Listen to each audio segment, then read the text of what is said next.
2, 1. Information laundering is really quite ferocious. It's when a huckster takes some lies and makes them sound precocious by saying them in Congress or a mainstream outlet. So disinformation's origins are slightly less atrocious. It's how you hide a little lie. It's how you hide a little lie. It's how you hide a little lie. When Rudy Giuliani shared bad intel from Ukraine, or when TikTok influencers say COVID can cause pain. They're laundering disinfo and we really should take note and not support their lies with our wallet, voice, or vote. Oh! So, all right, Aaron Thomas here. Scalise, how's it going? Great. I don't know to cry, laugh, or scream in horror after saying this. This is like what? Come on, man. What is this? Yeah. In case you guys didn't know, this is a video of Nina Jankowics, our new Ministress of Truth, and Scalise. Come on. I mean, this is. What's your quick take on Nina Jankowics, quick take our Ministress of Truth? You're a loon. I mean, anyone that would sing like this, and I mean, look at her eyes and the red lipstick. I mean, you look like a crazy, straight up loon. Now, I haven't investigated this lady at all. I've seen a few people say that she's some Marxist crazy, but I mean, anybody that wants to, basically say I'm going to control free speech. Which evidently, and we could get into the serious part of that later, but I mean, just straight, like, you're a crazy loon. I mean, look at you. And honestly, like, frightening that somebody like that would be in a position that could potentially wield the power over your thought. Like, yikes. Mm-hmm.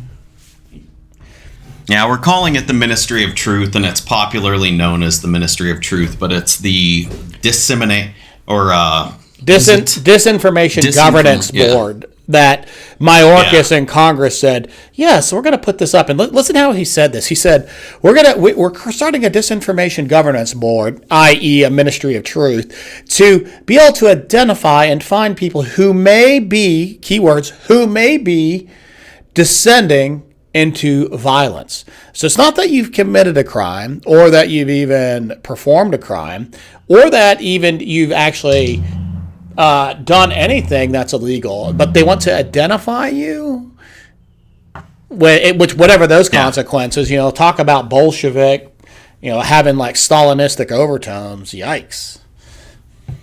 It's dangerous, man. Like, this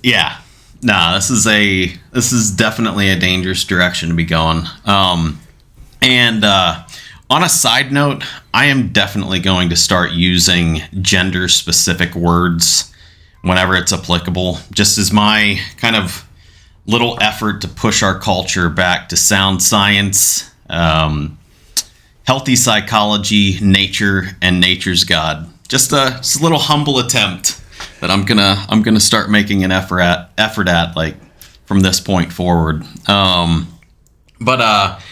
So there's quite a few clips about Nina Jankowics to choose from, but this short one, there's a short one that I found to be the most alarming, and I'm going to go ahead and play that now. Republicans are criticizing your decision, the administration's decision to choose Nina Jankowics to lead this disinformation board. They say she is not somebody who is neutral. Your response? Eminently qualified, a renowned expert in the field of disinformation. Absolutely so. Yeah. Scalise, I know some people are going to absolutely wax over this. I find this claim absolutely frightening. Well, I mean, come on. Sure, she's absolutely eminently qualified, renowned expert. Whatever. She wrote some book on disinformation, which looks like it's got a colorful flag on it and suggests some measure of wokeism. I mean, I haven't read the book, so I can't speak to it, but that doesn't make you eminently qualified, renowned expert. And I know I'm a published author. I'll publish a lot of academic articles. It takes a lot of work and a lot of years. And I don't know how old she is. I'm always surprised by the age of some of these people. They always look younger than what I think they are. But I mean, if you're you got to be an eminent. Anyways, but here's the thing that plays into it. So the Fox News broadcaster there that's asking the question. So notice the fact that we've already fallen into the trap by the way that they frame the conversation. Some people are claiming that she's not neutral. This is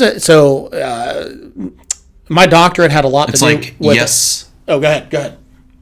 Well, no, it's like, yes, Republicans. I mean, in that video, they talk about the Republicans considering her not neutral, and it's like, yeah, she's not neutral. No one is. And his claim of her being absolutely neutral is akin to claiming perfection.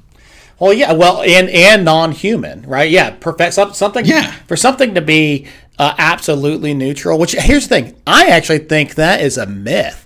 You can't be absolutely neutral at all, unless you're going to say, like, I can divest myself of my personality, my history, my prejudices, my biases, everything that makes me who I am, the influence of my parents and my friend set, and the limitations to that group of people's influence on me. All of those things color the way you see the world, period. And this whole idea that anybody, so even God, right? So if you want to talk about God for a second, even God, it's just that God has access to all the information perfectly and accurately. But God, if you read scripture and you believe it, he gives you his biased view on the events of the Old Testament and the New Testament. Yeah. Like, you're still getting his perspective on it. It's not like all of a sudden you're like, oh, now he's neutral. You could say he is the standard, but saying that he's neutral it means almost nothing. He's not neutral. He's got a perspective on it.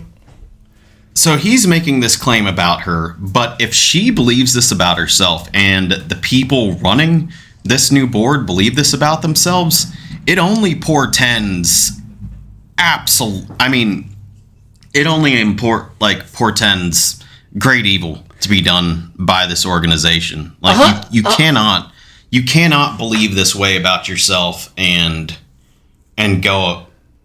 It's delusional. I'm having a hard time. It's delusional, and it's delusions of grandeur. And yeah, you're right. Like, no, it's going to be, it's totally evil.